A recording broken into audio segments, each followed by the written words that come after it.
కేసీఆర్ మళ్లీ సీఎం అవుతారన్న భ్రమలో ఉన్నారన్నారు మంత్రి ఉత్తమ్ కుమార్ రెడ్డి. సూర్యాపేట జిల్లా జాన్పాడ్ దర్గా ఉర్స్లో ఆయన పాల్గొన్నారు. స్వామివారికి గంధం సమర్పించారు. జాన్పాడ్ దర్గా ఉర్స్లో పాల్గొనడం చాలా సంతోషంగా ఉందన్నారు. రాష్టంలో 10 ఏళ్లుగా అభివృద్ది శూన్యమన్నారు. సాగర్ డ్యాంలో నీరు తక్కువగా ఉందని, ఈసారి వర్షాలు సమృద్దిగా పడాలని దర్గాలో ప్రార్థనలు చేశారన్నారు. గత ప్రభుత్వం రాష్ట ప్రభుత్వాన్ని తాకట్టు పెట్టి నిధులు దోచుకుందని సంచలన వ్యాఖ్యలు చేశారు. మిషన్ భగీరథ పేరుతో డబ్బులు దుర్వినియోగం చేశారన్నారు.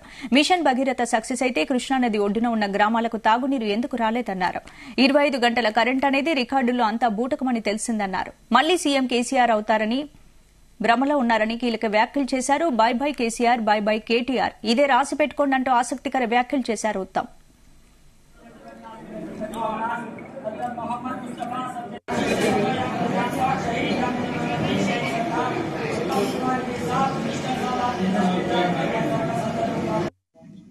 గత ప్రభుత్వం టిఆర్ఎస్ పార్టీ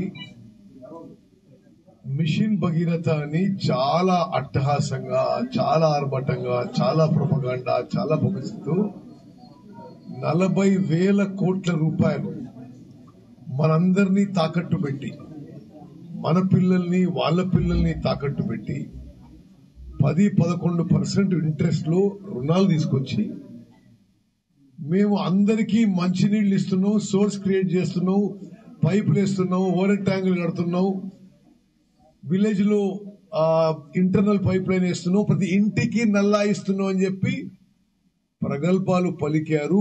అసలు ఎంత ప్రచారం చేసుకున్నంటే అసలు మనం ఇక్కడ బతకుంటే వేరే రాష్ట్రం బతికే ఓహో తెలంగాణలో వాళ్ళు అద్భుతాలు చేస్తున్నారేమో అనుకునే విధంగా వాళ్ళు యాక్టింగ్ చేసిన భీముడు. అయితే పార్లమెంట్ లో నేను వేసిన ప్రశ్న కూడా వాళ్ళు చెప్పిన జవాబు, ఆనాటి టిఆర్ఎస్ పార్టీ ప్రభుత్వం 40,000 కోట్ల అప్పు తీసుకున్నాము. హడ్కో నుంచి, నాబార్డ్ నుంచి, బ్యాంకుల నుంచి, రకరకాల సంస్థల నుంచి, మరి పెద్ద ఇంట్రెస్ట్ తో రుణాలు తీసుకొచ్చి ఇక్కడ ప్రజలందరినీ తాకట్టు పెట్టి మిషన్ భగీరథ ద్వారా ఏదో అద్భుతాలు సృష్టిస్తున్నట్టుగా భ్రమలు కల్పించారు. గత ప్రభుత్వం టిఆర్ఎస్ పార్టీ మిషన్ భగీరథ అని చాలా అట్టహాసంగా, చాలా ఆర్భటంగా, చాలా ప్రొపగాండా, చాలా పబ్లిసిటీతో